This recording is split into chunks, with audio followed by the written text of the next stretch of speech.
Thank you so much for joining us uh, for Reggie Hubbard.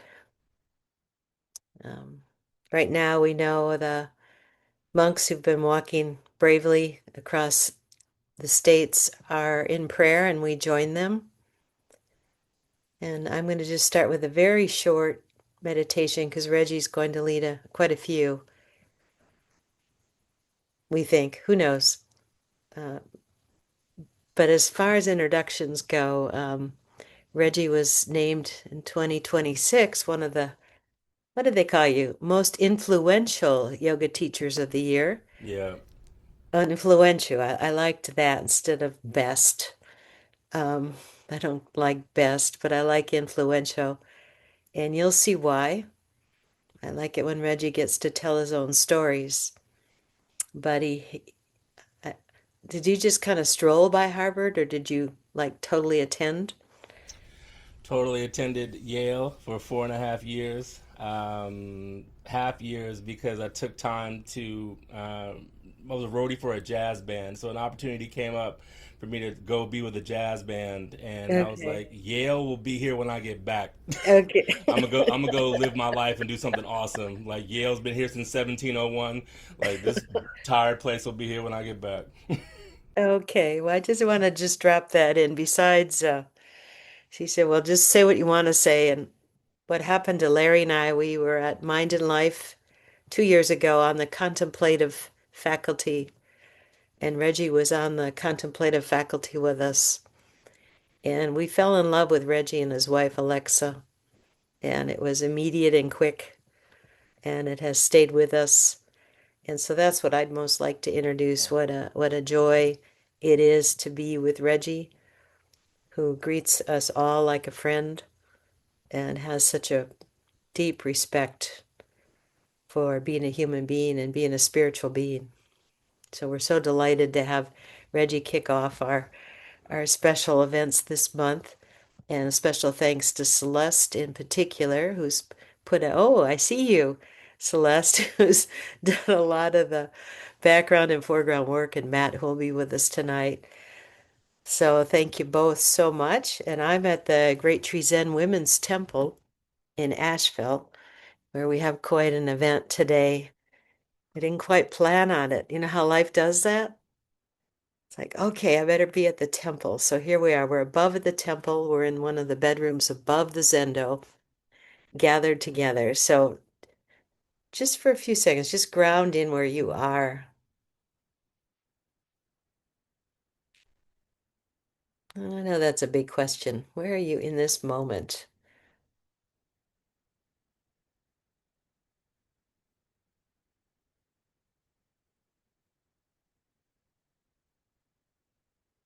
Aware of the land beneath your feet,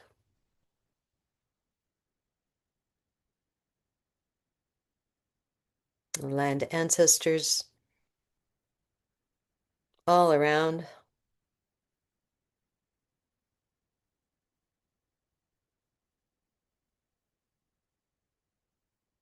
And just drop in for a second, just to drop into this unrepeatable moment that we have together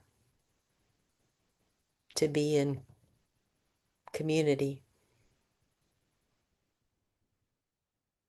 grounding in, rooted in, rooted with our land ancestors, our spiritual ancestors, our blood ancestors.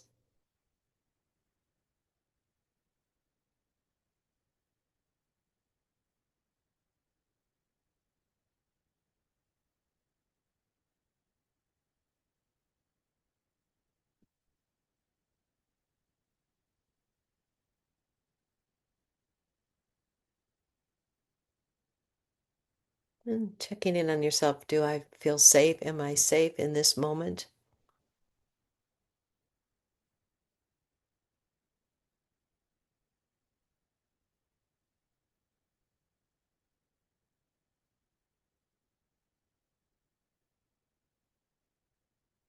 And you can orient yourself by just softly gazing, moving your neck really slowly to the left and the right.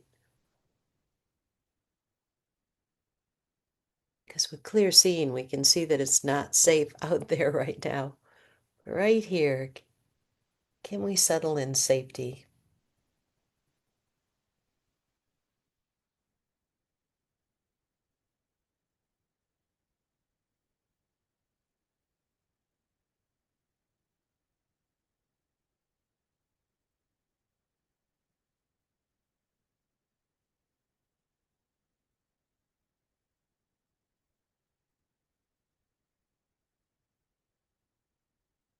And the Buddhist monks that walked from Texas to DC are just finishing a loving kindness meditation. So just tune in to that vibration too of love,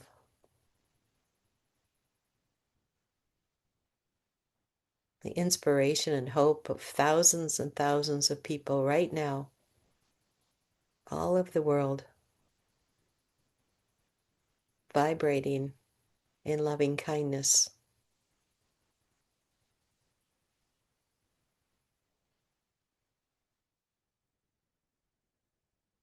noticing what you notice.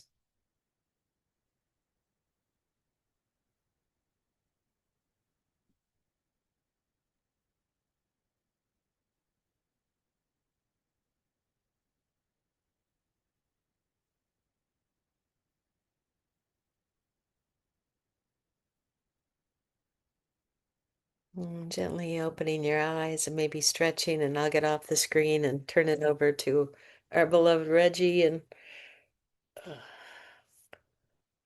we're so happy and grateful you are with us, Reggie. Thank you for your being. Thank you for the grounding that you offered in us, and thank you, Matt and Celeste, for the kindness that you've extended to me to be a part of your Black History Month celebration.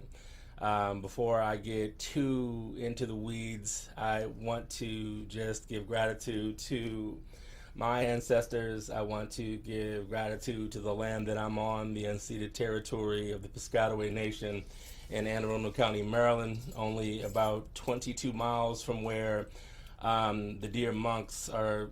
As we were in pre-production, I was like, may they stain Washington with peace the same way certain individuals have stained Washington with iniquity. Like, I can't. So what a blessing to have holy people literally walk from Texas to Washington. I'm going to begin our time together with a poem. And from this lovely, lovely book, which has been an inspiration in my life in many ways. One, it's just so pithy. It's so pithy and powerful. So every time I look at this book, I ask myself, and why don't you have your book out? Because like Larry told the world what he thought in 120 pages, right? It doesn't have to be all like verbose, right? So of the many things I love about this book, it is to the point and it is from the heart. So I will begin with the poem in the beginning of this book, and it is as follows. Our racial suffering is deep and wide. It is a particular kind of samsara, repeated cycles of bitterness, pain, and fear. It is sustained by our conditioning, both individual and collective. It is the undercurrent of a failed paradigm of aggression, ownership of peoples, and enduring institutionalized racism. This failed paradigm of views presents us with a profound opportunity to rebuild the shape of our thinking, speech, and action as we can and must redefine what it means to be a human being. So let us sit with those words for a moment. May those words serve as a foundation of further inquiry and exploration.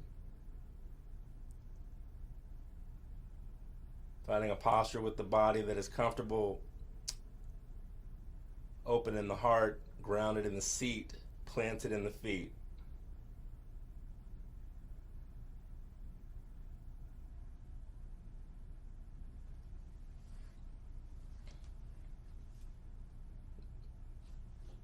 Let's invite a deep inhale through the nose, feeling the gift of the inhale. And let us release that inhale with an exhale. Let us begin. So, sounding the path of racial healing. I'm honored beyond words to hold this space with you all this evening. This is inspired by my knowledge of and affection for the good Reverend Dr. Larry Ward and this amazing book, America's Racial Karma. If you have not read it, what you waiting for? What you waiting for? Stop it, please. Like, it was prophetic in 2020, right? So it's like, if it was prophetic in 2020, it's a textbook for right now. And let me begin by saying that Black History Month is especially necessary now in the context of the cruelty and race-based attacks at the hands of the state, right? The attempted erasure of historical fact. The state is perpetuating the erasure of historical fact to perpetuate malevolent propaganda and invective, right? So Black History Month is especially necessary because Black history is not just about Black people. Black history to me is the story of our collective re-humanization, right? And divesting ourselves from the delusional poison of white supremacy. It is a poison that is ubiquitous. However, blessings upon those of us who hold spiritual practice as practice, because the path of racial healing is indeed a practice. It is a practice of presence. It is a practice of community. It is a practice of unlearning with kindness, relearning with discipline, and then moving forward in community, right? All of us are infected by this invective. And racial healing is a necessary practice that requires courage, truth, patience, and community. So when I say patience, I'm not talking about in the civil rights era where they're just like, just wait. That's not patience, that's delay. Patience, I mean, in the sense that you got to take the time it takes. And I will open my remarks before diving into the book about why do I even want to talk about this and what qualifies me to talk about this. Like, I'm not qualified to talk about this just because I'm Black, right? I'm qualified to talk about this because I care. And most importantly, many of you know this about me, but for those of you that are newer to me, I'm a stroke survivor. So on April 1st, 2024, I almost left this plane and had a parietal lobe stroke that took away my left leg and left leg for weeks, my left foot for months. And in that moment, I had to look at a disgusting situation and I couldn't avoid it, y'all. I couldn't avoid it. Like, my stroke took place in Columbia, South Carolina. And the last place I wanted to get sick as a Black person is South Carolina. Like, I definitely didn't pick that. And when I'm in the stroke recovery ward at West Lexington Medical Center in South Carolina, the doctor comes in and is like, Mr. Hubbard, you've suffered a parietal. They start throwing all these medical terms at me and stuff. And, I couldn't avoid it. So he's saying all this stuff to me and all these words that are, even though I went to Yale and stuff, I know the words, but I just had a stroke. And you're throwing all these polysyllabic words to me when I almost died the day before. It's a lot. So as he's saying all these things to me, I'm like, okay, doc, hold on. And I would play as he's saying all these things to me. Why? I couldn't avoid it. and I had to create the space to turn towards it. I could not avoid the stroke. I could not avoid the fact that my blood pressure was 265 over 180, like some ridiculousness.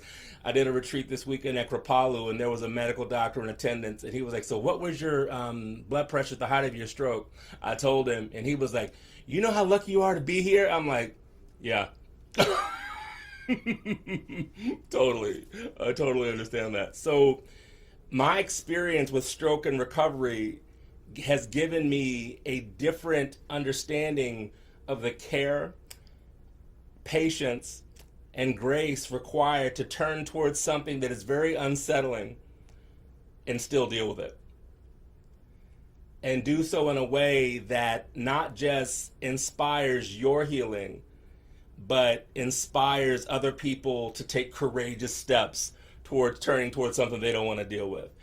In the context of my stroke and recovery, I've had people, fellow stroke survivors or people with other chronic conditions, thank me for being so out loud about the unmentionables. They're just like, "You're so bold." I'm like, I can't hide the fact. And this is early in my recovery when I was in like a walker and stuff. They're like, "You're so bold about this." I was like, "So what am I going to do? Lie?" Like, "Reggie, why are you in a walker?" "Oh, I don't know."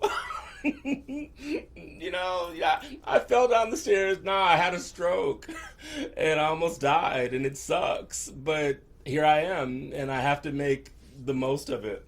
And in the course of that recovery, three things got me through: kindness towards self. So I give thanks to all the metta practice that I did prior to, because I had to show tremendous kindness to myself, because the voices of "you're so stupid, how'd you end up here?" Oh, they were there.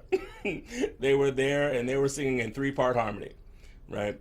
And I had to rely on community. So the strong alpha male had to ask for help. Woo! Woo! Woo! That was kind of uncomfortable. And the other thing that got me through is a deep knowing that I'm not the only one going through this. And so, in the context of our conversation this evening, we're not the only ones that are confused by this racial thing. We're not. If we're all being honest, we have been conditioned into something. Have y'all just, you remember when you were, I'm dating myself here, but when I was in puberty a million years ago, one day your clothes fit and the next day they just didn't? We're all in clothes that just don't fit, but none of us are being honest about it, right? How do I look at my clothes?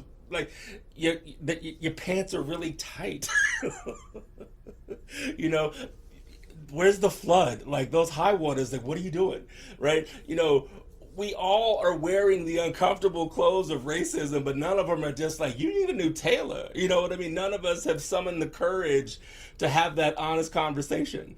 And the thing is that all of our conditioning is ill-fitting, right? And the beautiful thing about this book and the conversation I hope that we can have this evening is that with the tools of present awareness, with the tools of honesty, with the tools of kindness towards self and one another, we can say, "Hey, your clothes don't fit, but you want to go shop for some new clothes together?" Or maybe we can mend our clothes together, right? Like, we all are holding like the scars of this thing that's been foisted upon all of us, yet we have not conditioned ourselves to speak the truth about it. And I'll also say, by means of introduction, none of us want to deal with this. Like, black people sure as hell don't want to talk about race. White people don't want to talk about race. But here's the thing: we must. Because, as we can see as plain as day, the impacts of perpetuating fear of speaking the truth about this poison are continuing to impact all of us. right? I want to, like some of you may be asking, yes, this background is real. And all of the purple here, one of the patron saints of my yoga practice is Prince. So I would be remiss if I did not speak about what is happening in Minneapolis. Like what we're bearing witness to in Minneapolis is ground zero of the fallacy of white supremacy. And what I also believe is the birth of a new consciousness that views all of our lives as sacred and all of our lives as worth fighting for, right? We are bearing witness to the end of an imperial notion that was dead on arrival but has been perpetuated for years. And we're afraid of what's next. But as I can tell you, again, from the context of my stroke recovery, when I had to learn how to walk again, I was afraid of learning how to walk again. However, over the course of turning towards that fear, it went from, why do I have to do this, to how awesome is my new walk going to be? I remember one time in an Uber, an Ethiopian Uber driver, he was like, brother, like, why do you have a cane? I was like, man, I had a stroke 2 months ago, brother, and I'm headed to my acupuncturist because it's part of my therapy. And he was just like, you're remarkably well, you're in good spirits for having almost had a stroke. And I was like, look, man, the first month was I'm so stupid and I hate the world, and that has a diminishing return. So I figured that I would try being kind and complimentary, and being curious about this new walk because, oh, you're so stupid, why the hell do you have to do this? Like that has lived its usefulness. I think all of us, as it pertains to racial things, the self-loathing and the shame of being honest about this has outlived its usefulness, if we're being honest, on both sides, right? Or on all sides, because it ain't just black and white, right? Like race, the thing about racism, especially in the American context, is that the rules always change. Right? It seeks to perpetuate its own interests, and that's not, like, that's rooted in delusion. And as we all know, delusion is a pillar of suffering in, like, spiritual practice, at least in my reckoning, is meant to alleviate or eliminate that. So why are we perpetuating delusion? So before I dive into the book for real, I also want to give deference to the way that the good Reverend Doctor set this up. Deeper still, like the way that the chapters are, it's like deeper and deeper still. Again, prophecy, right? You're not going to solve America's racial problems like tomorrow, right? This isn't like, oh man, it's not like a new pill you take. Oh man, I'm not racist anymore. It's not like that. It's definitely not that simple. And it wouldn't be worth it if it were that simple, let's be honest, right? Because there's a half a millennium at least of just like rooting from the Inquisition on how certain societies were built upon the extraction of value through the dehumanization of other people. For 500 years at least? How are we going to get over that in a day? We're not. But when we deal with it bit by bit, in the same way, when I looked at my condition on April the 2nd, 2024, I was like, how in the world am I going to recover from this near-death experience? Bit by bit. Breath by breath, moment by moment. So let's dive in, shall we? I want to begin by offering on page 42. So if you have your book, feel free to read along with me.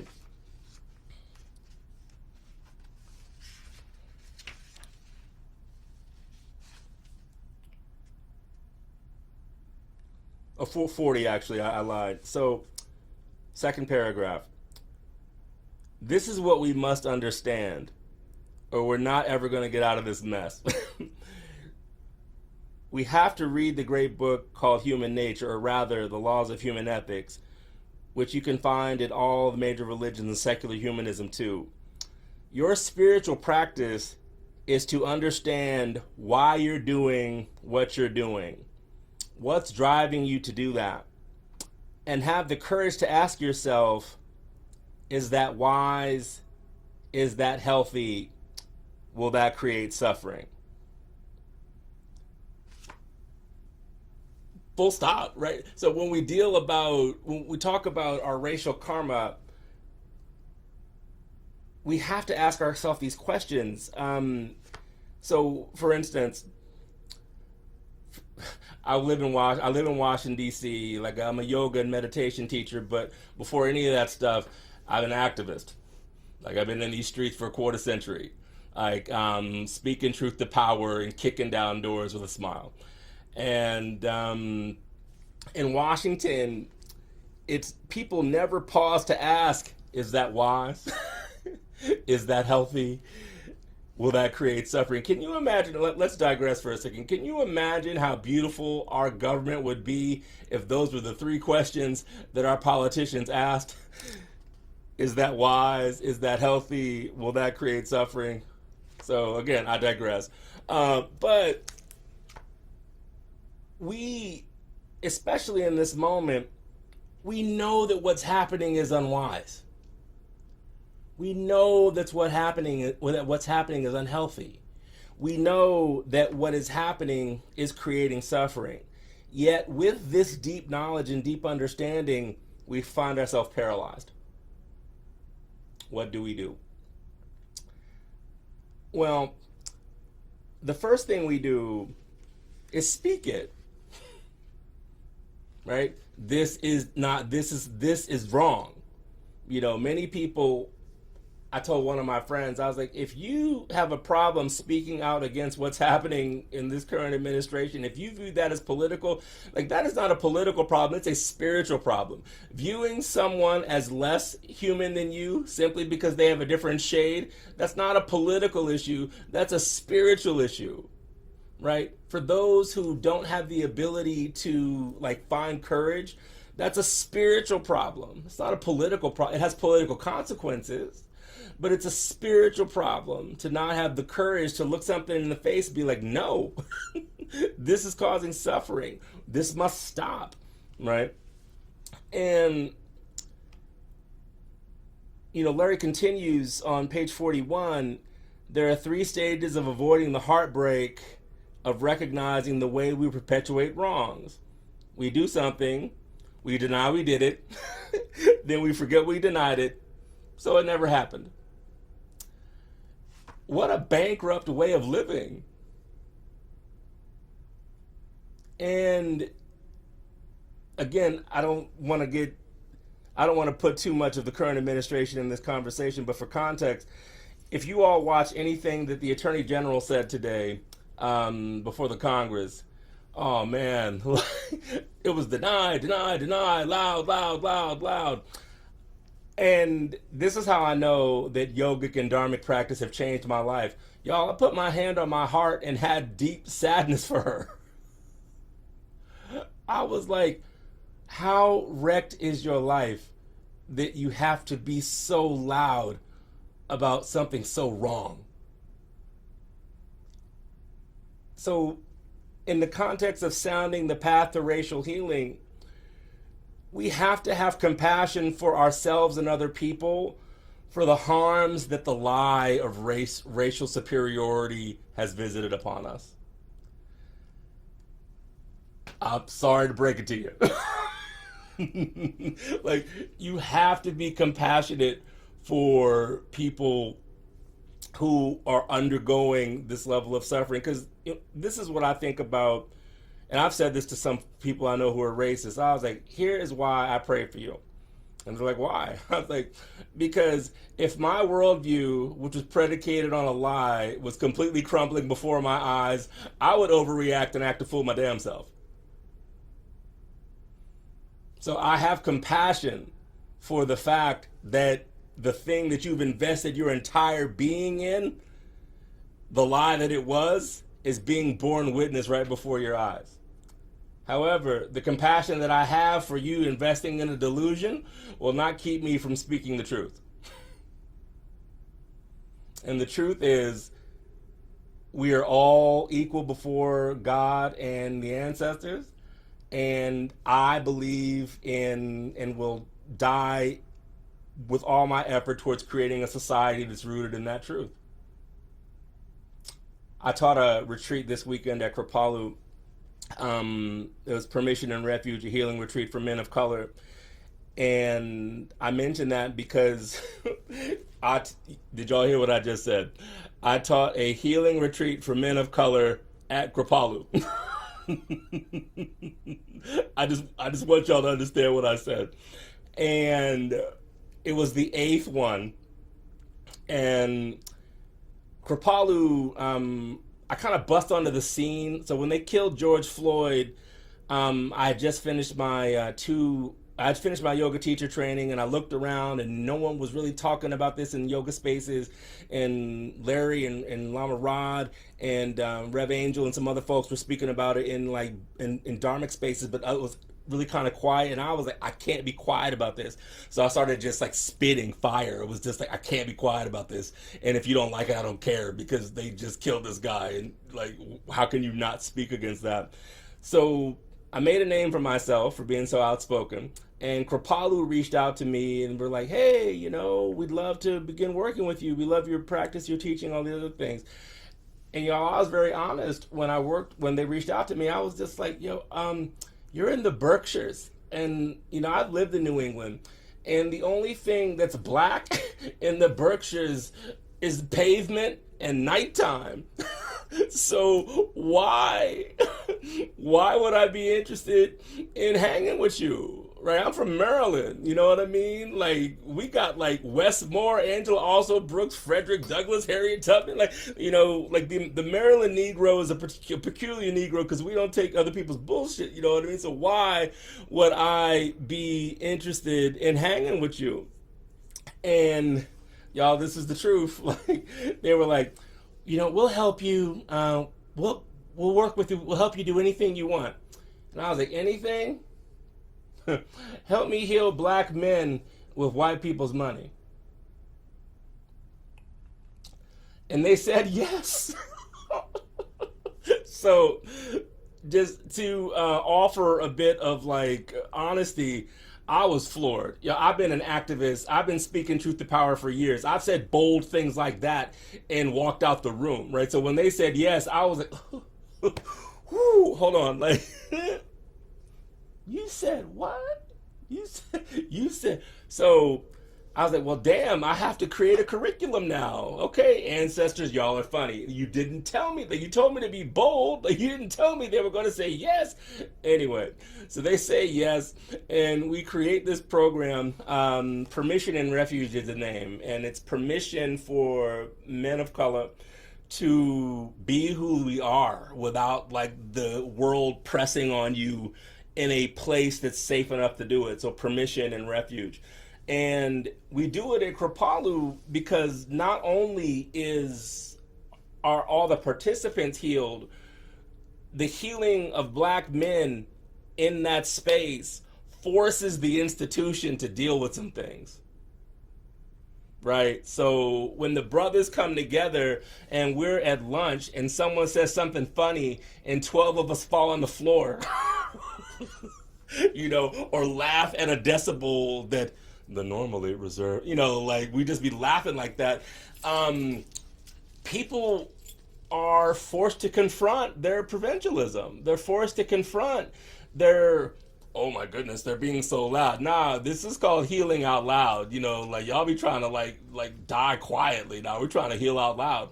And so sounding the path to racial healing, a black male healing retreat at Kripalu doesn't just help black and brown people, it helps white folks too. And one instance that was a beautiful illustration of that in August of 2023. So the first one was in May of 2023. The second one went so well, they're like, oh, we found money for a second one. I'm like, see? Anyway, so The second one we had like 27 dudes, so we it was like the blackest Kripalu's been in quite some time. And we're outside because another thing that happens in communities of color is that everyone's so damn serious. You know what I mean? Like we carry the weight of the world on our shoulders. And so one of the pedagogical instruments that I use is play. So we're outside, and I was like,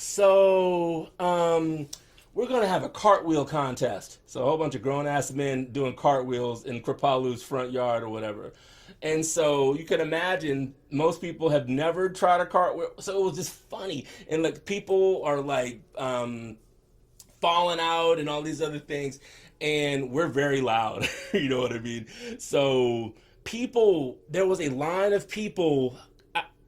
Whoever's been to Kripalu, like in the front, there's a line of people just watching us.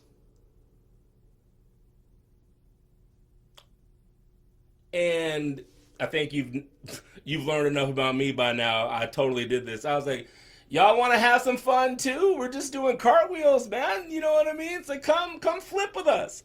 And no one came, but the invitation, and I was like, it's just joy. It's just joy. We're just healing. You can do this too. And afterwards, even though no one joined us, and it's also New England. I went to Yale, so I totally understand like I understand New England. Like that's why I came back down south afterwards. I was like, I gotta go back down south. Like I can't be up here like that. But people thanked us afterwards.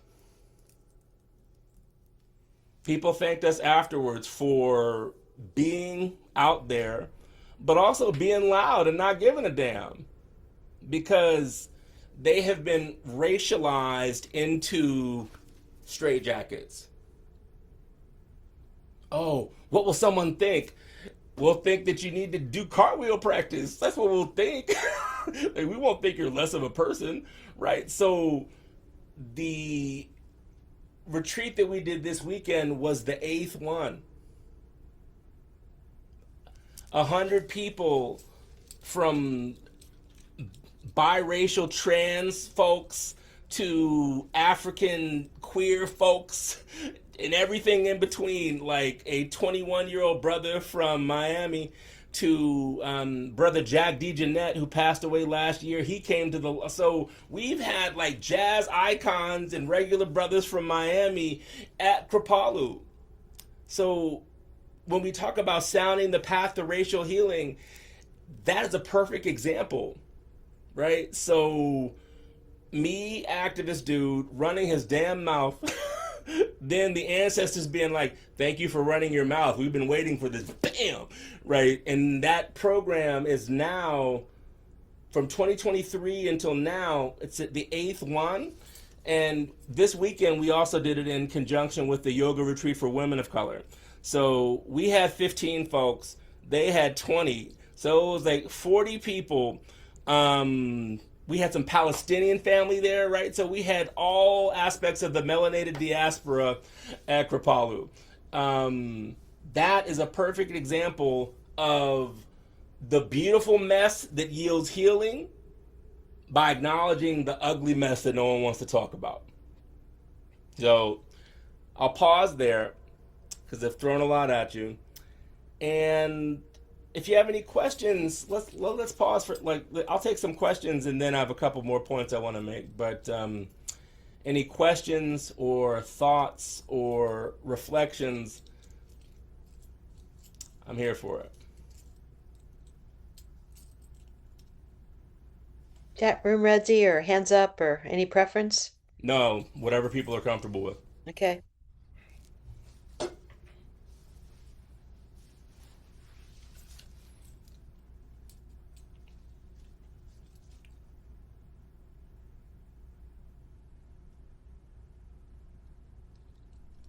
I need to put. Uh, Thank you, Mr. Reggie. Yes, I don't ma'am. have a question. I don't have a question, but I am so grateful that you are doing this. Hallelujah. We need it. Keep on doing it. I have to, right? Yes, yes, yes, yes. And may others join in. I have Yes. to. Thank you for Thank your you. kindness. It's funny that you so. Thank you for your kind words. Um, may I have a confessional moment with you? Sure. Okay. So, Ebony Magazine yesterday on social media posted this thing about um, black. Here's a hard truth: black men need more spaces of healing, and no one's doing the work. So I'm coming off this retreat where we did all this work, and I told y'all I'm an activist, so y'all know I was pissed, right? And so I was, and this is where I knew I was an organizer, because I was like, brothers, they not gonna necessarily respond to me, but if like 13, 14, 20 of us flood their chat, we'll respond, right? So and I don't fault Ebony for that, but there are people in the chat in the comments that were just like, well, they need to take care of themselves and blah blah blah blah blah blah blah, or what's stopping them? And so me and my smart Alex self, what's stopping us? Nothing. Maybe like diminished opinions like yours, or where are the people doing this work? Anne Arundel County, Maryland, come holler at me. You know what I mean? So like I would just like I'm not in the comments often, but I had to push back against that because to do the work of racial healing, no one's picking up the mantle. No one's just like, hey, I'm here to like Mhm. dive in with both feet. So I share that story with you to tell you how grateful I am for your kind words. Because yesterday I was a bit deflated because all these people were just like, well, they need to do more. They, Wow. Yeah. they, Yeah. they is we, and we are doing things. And how about you support we instead of talking about they? So I receive your words with tremendous gratitude because they were absent in social media yesterday. All right. All right. Thank you for sharing that. Yeah, saying they is still waiting around in the waters of denial, Absolutely. not And wanting to they take on responsibility. absolutely. If it's they, then you're not connected to them, and we know that one of the principles aspects of delusion, especially racial delusion, is othering. Yes. Right? So if black men are a they to you, then our pain is not your pain, which is part of the human experience, which all of us should be able to relate to. Mm, powerful. Yes. Keep it up. I will. Thank you for your kindness. Hello, everyone. I don't know how to put my hand up. I'm so sorry. No, you're good. We hear you. Um, like the sister that just spoke, I am so grateful. I am so grateful for this conversation. I don't even know how I found you all, but let me just say the gratitude is overwhelming. I live in Portland, Oregon, and I just began going to a Dharma center that I'm the only one there that looks like me. Mm-hmm. And first of all, when I walked into the Dharma Center, I think it's instinctual that I looked around to scan to see if this was a safe place for me, Absolutely. even though it was a Dharma Center, you know? Mm-hmm. Um, a couple weeks ago, after something happened in Minneapolis, a woman spoke during question and answering, talking about how she's in despair and what is happening to the world. And I'm I'm sorry. sitting there. And I grabbed my backpack because I was about to leave. But Yeah. you know, them ancestors aren't playing with me either. Child, isn't that the worst? And as soon as I went to put my backpack, I saw my hand kind of go up in the air.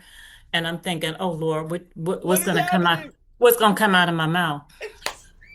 And the first thing that I said was, why are you in despair now? Girl, right. And I went on, I don't know, something was speaking through me about how this isn't new. Let me tell you about despair. I'm married to a Hispanic man. I'm a Black woman. We can't go outside. We don't go to the park. And man, I just after the session, the people were walking at me and won't looking at me. They wouldn't Mm-hmm. look me in the eye. All of this. It was very uncomfortable. One of the llamas did come up to me. She's an 80-year-old white woman who is fantastic to me as far as helping me to feel welcome in this community.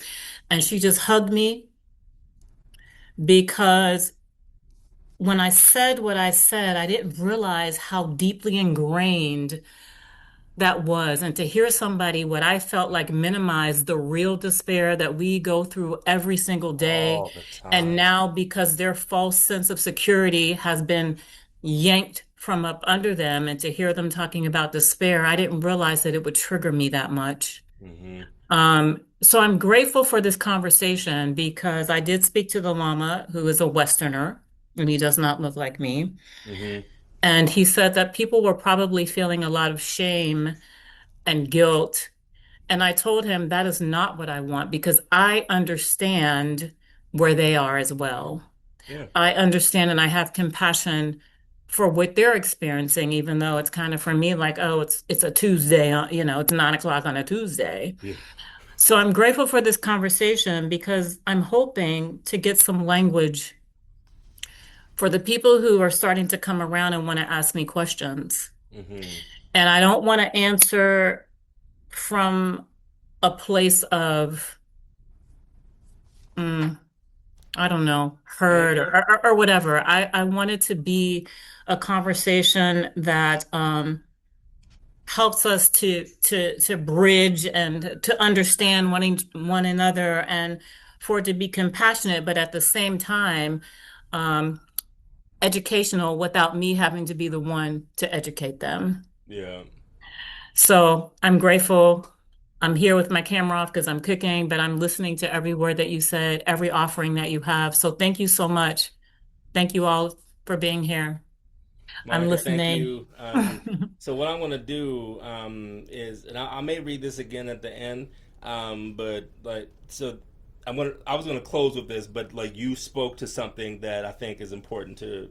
So on chapter 6 of this amazing experience, um, Larry begins by saying, with a quote from Angela Davis, "Radical simply means grasping things at the root." Mm, Right, and the chapter is the axis of the wheel. As precious humans, we have within us deep impulses, instincts, and energies. These potential seeds of intention may be latent or hidden and do not escape our evolutionary wiring and historic conditioning. The wheel of America's racial karma is fueled by such energies, which must be faced if we are to heal. So, the words that I would offer is not, I mean, when folks come to me, they're like, Reggie, you're so fluid and fluent in these. I was like, y'all, I grew up in the suburbs. Like my family's black and southern, but like I grew up in the suburbs, went to an Ivy League school, so I know white culture more than white people, because I had to try and dance with it for my safety. And then once I got to like my 30s, I was just like, I reject this. Right? And so white culture had told me for years to stay in my place or speak when spoken to and those sorts of things. And so when I was just like, I ain't doing none of that no more. I'm just going to be and be who I am. White people don't know how to do that, Monica. Not all, I shouldn't say it that way, but white culture does not reward people for being their authentic self. Like, we as melanated people have had to find liberation through the expression of our authentic self because the system is predicated on our either destruction or our limiting ourselves. So for folks who want to lean in, two things I would say. Welcome. We've been waiting for you, right? Hi, let's go. And this is a practice. And if you feel overwhelmed, you should, right? Because it is overwhelming when you try and tackle it all at once. However, taking this bit by bit and titrating and expanding not only your aperture for, but understanding of your discomfort. Like, communities of color, discomfort is how we move through this system. Non-melanated communities, comfort is the system. So anything that disrupts their comfort is unsettling, and they haven't been forced necessarily. We've been forced to deal with discomfort and make a way out of no way forever. That is new.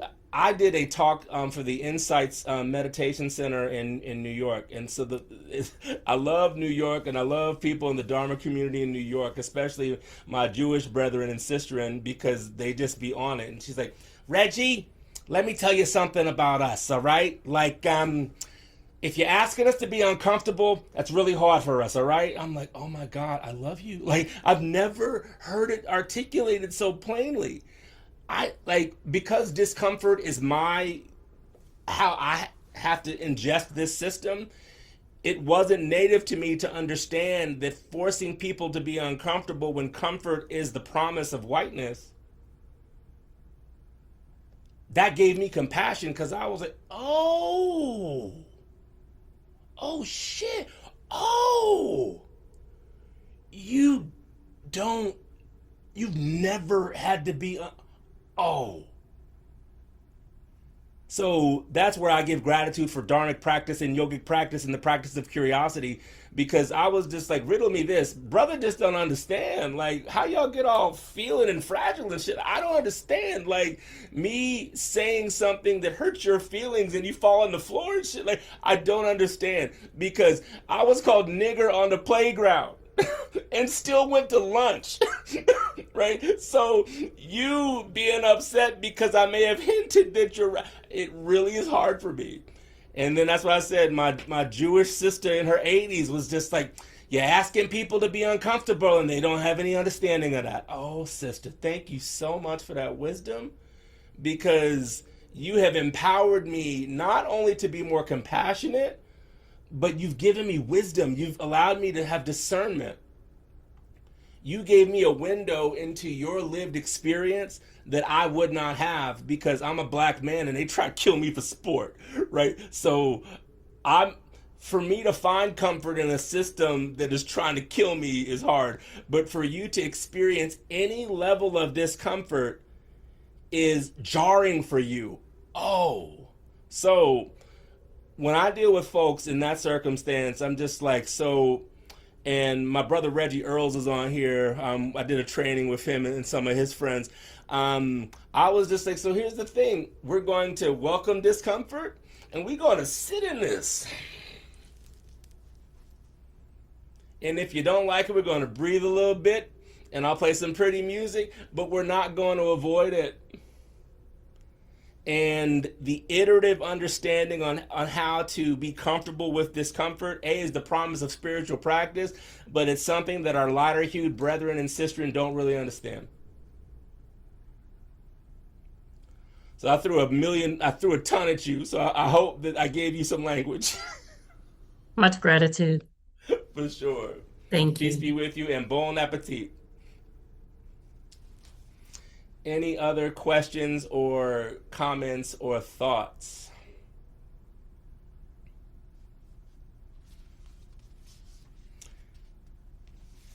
Asada. Welcome, Reggie. Hi, it's really good to see you. Peace be The with first you. time, thank you, you too. The first time I saw you was, I think it was last year, and you were in conversation with Dr. Gail Parker. All fun. Yep. Yeah, and so that was my first time seeing you, so I'm very excited that you're here. And I just wanted to say thank you for speaking something that I don't get to talk about, and that is being in white Dharma spaces and going to retreats, sometimes being the only one. Um, the very first retreat that I went to, I was very lucky because it was with Peggy and Larry. And initially, I was really uncomfortable. There were a few other people of color in attendance. They introduced me to Diane Little Eagle. Mm-hmm. I don't know if you've met her, but she's very silly. And I'm a really quiet person. And so I just kind of made my way to her. And we were in the cafeteria during lunch where you're supposed to be practicing noble silence. I see where And this is I going. usually am really quiet, but if I find the right person, we were cutting up. And Peggy knows, like we were dancing around the cafeteria. And I just felt like I could be myself with her. But most of the time, I'm quiet in those spaces because I don't feel seen. Hmm. And I feel it feels anti-human to not be able to engage and talk to people when, especially this was right after the pandemic. And so Totally. I'm like, I understand noble silence at some points, but why is it that like white folks in these spaces are just so like, oh, just like you said, really just stiff and I don't know. And so it's just so wonderful. Like it's a breath of fresh air to have you here tonight. I miss Larry so much. Me too. I wish he is here with us, but I just want, that's all. I didn't have a question. I'm listening and taking everything in. So just thank you, thank you, thank you for being here. It is my honor. I thank you for your kind words. And the I think part of the reason, and Peggy alluded to this in the introduction, when they named me one of the most influential teachers of 2025 and the 2026, I laughed because when I became a yoga and a meditation teacher and purveyor of dharmic wisdom, the last thing I wanted to do was teach. The absolute last thing I wanted to do was teach because I was like, you know what? I grew up in the hip hop era. Like, I grew up listening to Richard Pryor comedy albums. Like, I have no problem calling somebody a motherfucker. I don't, like, and I believe you can be as spiritual as you need to be and still tell someone to kiss your entire. I believe that. And, like, the people I'm training with, it is so milk toast and so black. And, like, why in the world would I want to kick it and, like, share wisdom with them?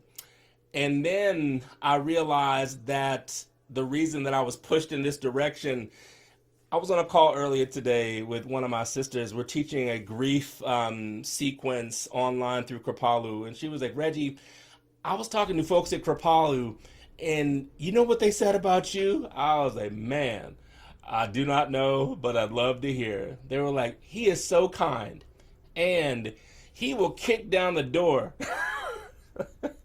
and tell you you're full of shit. You know what I mean? Like with his hand on his heart.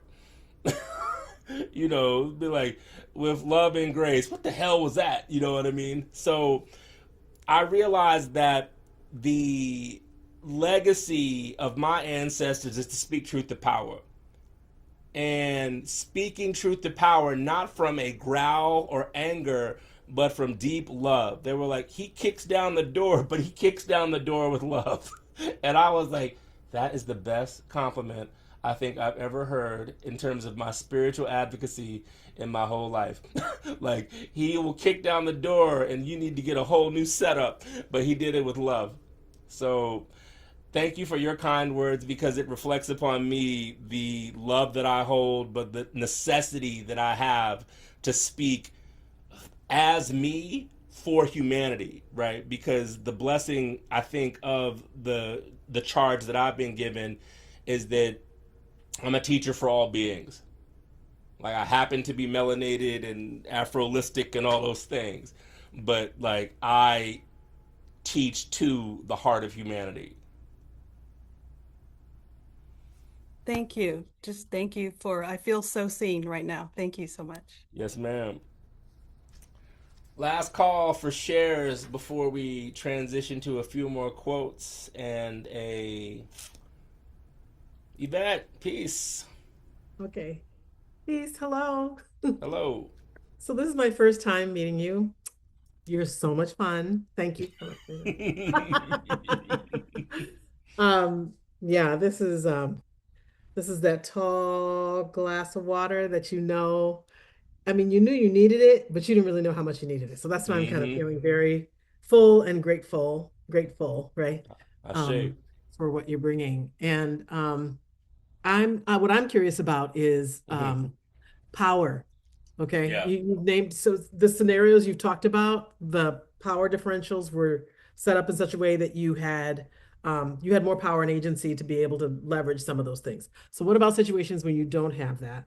And Mm. how do you discern between the nickel fights and the $100 fights? I know, right? Mm-hmm. luckily in my life now, I can say what I want, right? However, that wasn't always the case, right? And so part of the reason I think that I'm so outspoken now is because I had to be quiet for years.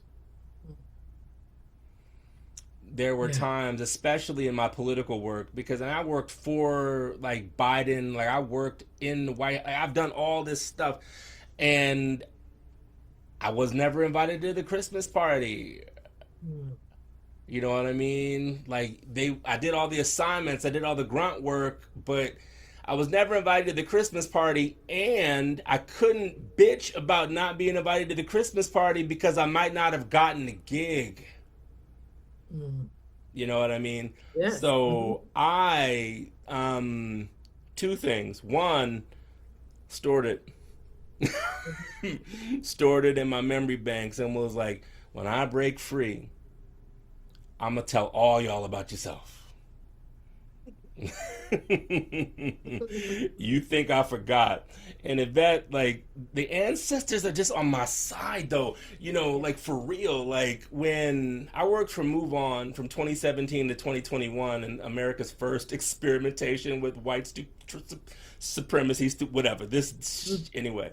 So I was Move On's congressional affairs director.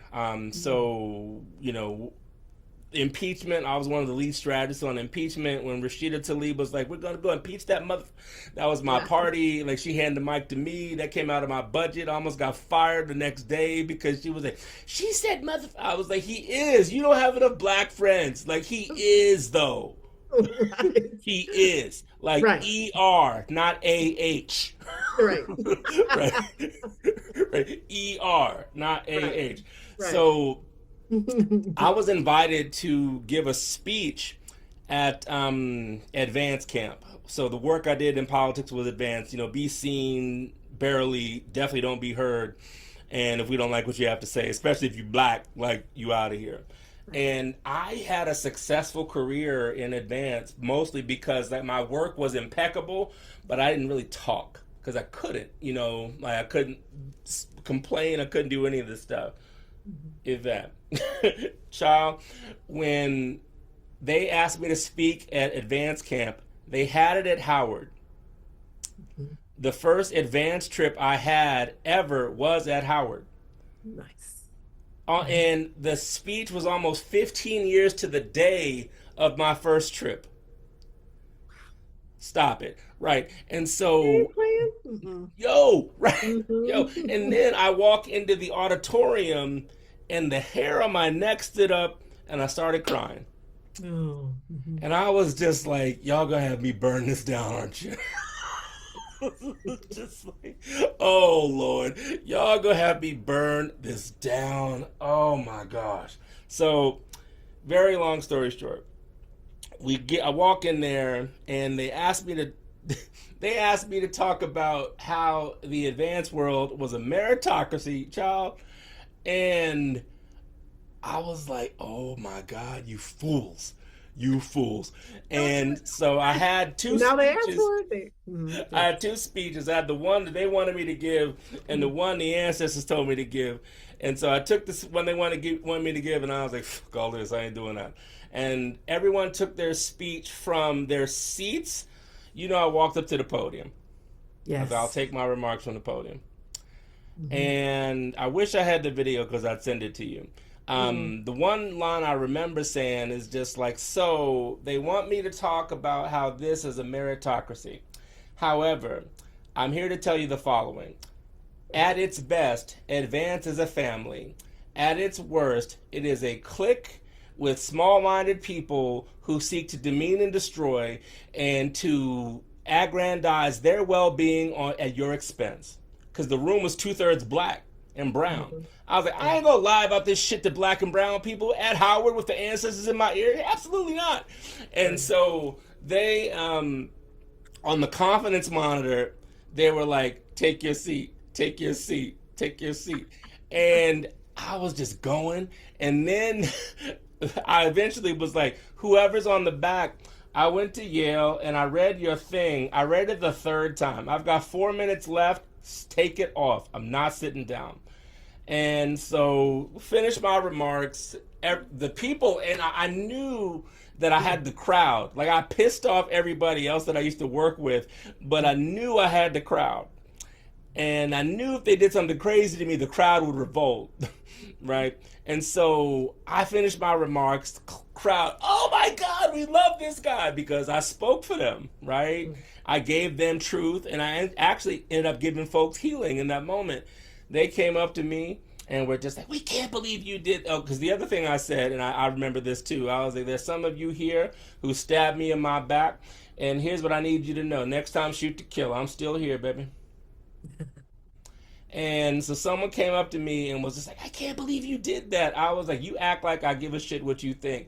Like, I don't know if you noticed, but myself and Ilhan Omar and Alexandria Ocasio-Cortez and Ayanna Pressley we don't really suffer fools that much. So, like, they my friends now. Y'all were never my friends. Why should I care what you have to say? And he's like, my one friend, he was like, I feel like you came in here and you rode in here on your horse and shot your horse. So what are you going to do? I looked him in the face. Was like, fool, I got wings. I'll fly out this bitch. I don't need a horse. Yes. So I was quiet for 13 years. Yeah. Yeah. And because I think of it as faithful service.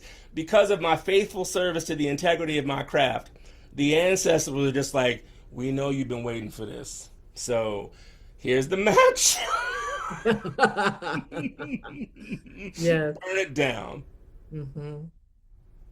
So I say all that to say I've had to bide my time. Like, I've had to be, Reggie, what do you think? I don't. I've had to do all that. And because I've had to do that, especially since the stroke, right? Like, I ain't suffering no fools when me and the Grim Reaper almost French kissed. You know what I mean? Like, I'm not suffering fools on that. Yeah. So, the gift I can give all people is the unvarnished, loving truth to awaken within you the seeds of your divinity that are more powerful than the conditioning that people have put upon you. Yes, and I want to name one other thing that you're offering consistently, and a consensual, dynamic, present relationship with your ancestors. The ancestral medicine, as far as I can see, is the only thing that's going to get us through this right now. Absolutely. This is it. Like, we all need to be about this practice deeply. Absolutely. Because, they'll tell you where the $100 fights are when it's time. Like you said, they hand you the match and then you just got to go do what you got to do. But in between now and then, I feel like the major task is to, like, stay healthy, stay rested, stay hydrated, stay in up, community, like stay having these type of conversations, right? So right, storied up, laughed up, connected. Yep. All these things. Yep. Because the weapons being used against us now, that's why they're trying to eliminate Black history. Like, we beat Jim Crow, we beat chattel slavery. Yeah. So that's why they don't want you to learn Black history. It ain't for Black people. We know how to whoop y'all's ass. Like, you know what I mean? Like, right. It's for white people who haven't had the opportunity to read the books. Right. You know? Mm-hmm. Yeah. Yeah. Yeah. Well, so I'm glad that you mentioned that, because, like, I haven't always been this loud and proud. Like, I had to, like, I view that as my chrysalis, though. Mm-hmm. I was in there just like, oh, this totally sucks. I can't say shit. Like, I can't say nothing. Oh my God, I can't say nothing. But then, like, once I gave that speech and everyone's like, we're so disappointed. And he was like, I'm so happy that you're disappointed in me. Like, I've been waiting to disappoint you. I've been waiting to disappoint you, because if my liberated melanated self disappoints you, then you got the poison. Yeah. And I'm trying to give you the antidote. That's right. Thank you so much. Absolutely. Thank you for letting me tell that story. Like that, I promise if I had the speech, I'd send it to you. Your boy was on fire, and it was the ancestors' fault. Love I- that. yeah, like I said, when the hair on my neck stood up and I started crying, I was like, no, Yes. Yes. no. There are 2,500 people in this room. Oh my God, you okay? I guess. Here we go. Oh man. Let's let's take a breath. Right? So find a posture that is supported by your energy and your body in this moment. Feel how we have talked about difficult things with a smile.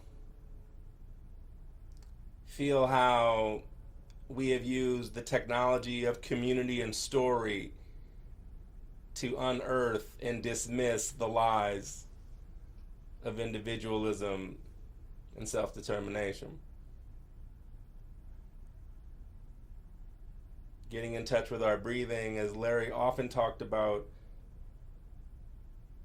is divine, and it's always available to us.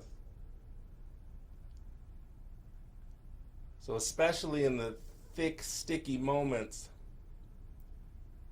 welcoming the inhale with grace, welcoming the exhale with a softening,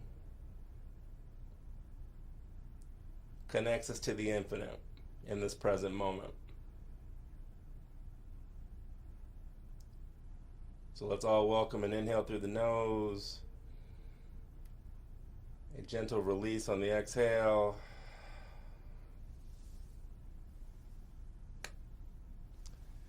Whew. Never gets old. So I want to read one or two more quotes from the book. I'll read one.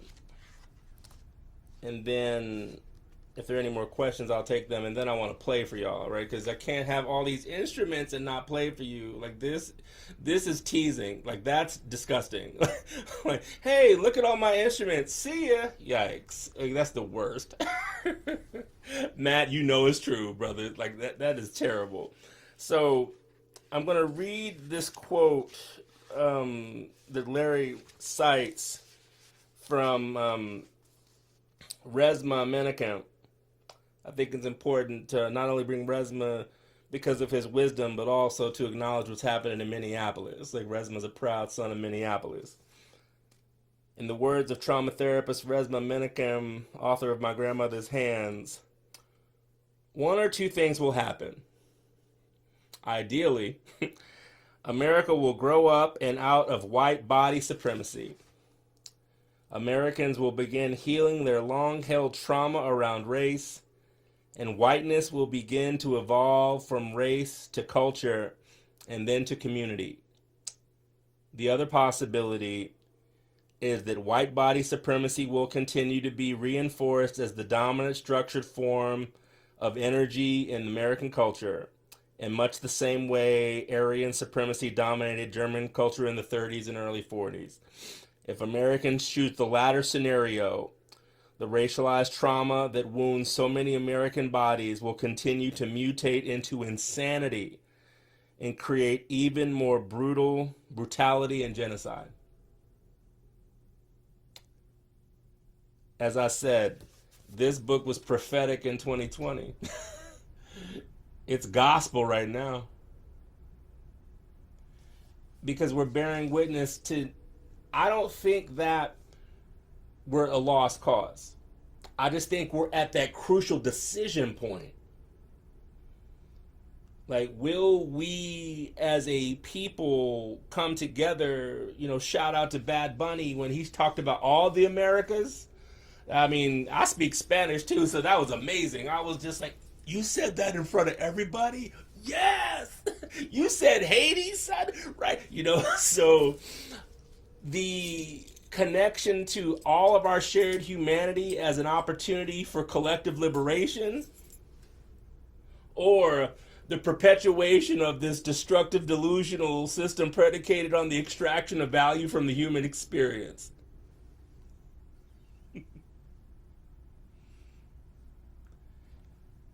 I hold hope that enough of us can dive into an honest reckoning with the present moment before us to bring about the blessings of karma. Because the last thing I'll say is this before I play. We tend to think of karma, this, I hate my computer sometimes. It just be like, because, so this is that, this is this, right? So I've had many a serious talk, and I've been like, I've done this before, right? So I haven't figured out a way to disable that, and I actually don't care because I like the fact that we can be serious and then out of nowhere some damn emoji will come and take the show. Like, okay. Reggie said it's just agreeing with you. That's funny. So I really believe that this moment presents an opportunity for us to dig deep, because it ain't going to be everybody. Not everybody's going to come with us. But I think, and Monica, this is the point you and I were talking about, even though it is terrible that there are people who were melanated that ICE killed that no one's talking about, the fact that people are paying attention now creates an opening for those of us with the desire and skill to share these tidbits to chip away at the calcified nature of supremacy. Right? There are fissures there. So that's when, like I said, when they said you compassionately kick in the door, like I've been kicking in doors left and right nowadays because like I see an opportunity to smash the supremacy. Like, dear white people, they're shooting you in the face now. One last thing I'll say though, before I play for you. So James Baldwin has a quote that's in, so there's a room back there that's like my sanctum. That's where my ancestor practices for real back there. And I have a quote of James Baldwin that says, not everything that is not everything that is faced can be changed, but nothing can be changed until it's faced. And y'all, I collect minstrelsy. Y'all know what that is? So for those of you that don't, allow me to share with you.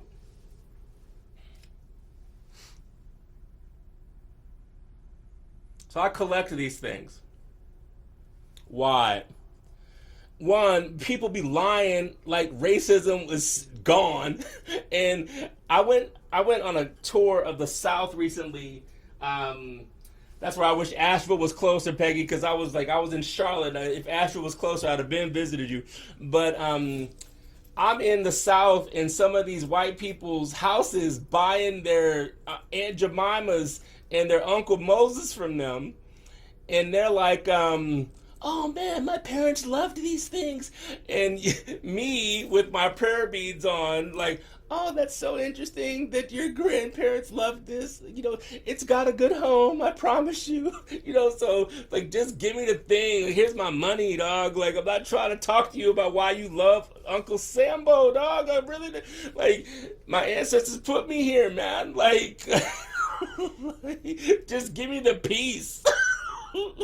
Just give me the peace. Like it's so hard for me to be here right now, and it's so hard for me to have my hand on my heart and say I completely understand why it's difficult. It's difficult for you to sell your racist stuff to a black man. Okay, sure. It's not. It's here. Take the money, dog. Merry Christmas, whatever. So yeah, son, that's cool. Yeah. So what collecting minstrelsy has done for me? It's totally helped my ancestor practice because it reminds me that. Do y'all know that when they used to, for those of you who don't know what strange fruit is, yeah, absolutely, it is rescue. Totally, that's the way I view it, right? So folks used to dress up in their Sunday best and watch black men or black people being strung from trees. Then they would set them on fire and sell their charred fingers in convenience stores. So I collect minstrelsy because if you come into my world, you're going to see this stuff. Why? Because I ain't afraid of the dark. And if we're talking about the path of racial healing, we're going to talk about the fact that strange fruit is lynching, and we're not going to talk about it euphemistically. We're going to talk about the fact that lynching became illegal in 2022. Right? We're going to talk about these things.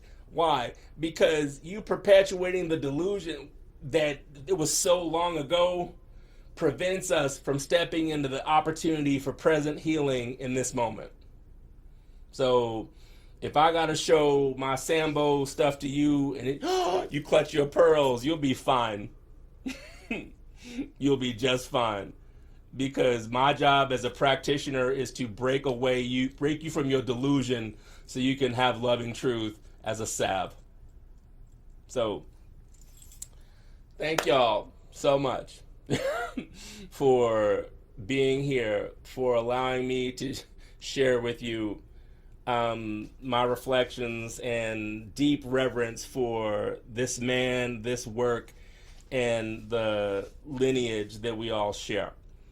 I would love to play for about 5 minutes for you. That big purple gong back there is named Purple Mountain Majesty, dedicated to Prince. I brought it on 11/11/2024 when Trump won the last election. Y'all, I'm just going to be honest. I was like, I survived a stroke for this. Oh my God. I was this close to death. Damn it. So once I got over that, I was like, how can I invest into a healing instrument rooted in my spiritual practice? So I bought that gong, Purple Mountain Majesty. I'm going to sing it. It sounds like monks chanting. So I'm going to play that for a while, and then I'm going to end with this, play this 3 times. So I encourage you, first of all, I bow before each of you with gratitude for the chance to share from the heart. If you remember nothing else from our time together, the path to racial healing is from the heart. And it can be done with laughter, radical honesty, and great stories. So get comfortable. Maybe you cut out some lights and allow these sounds to waft across my microphone setup into your ears, bringing peace of mind and heart as we've held space for a very difficult conversation. So, first world problem. Watch out for singing bowls at your feet. Okay.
May peace be with you.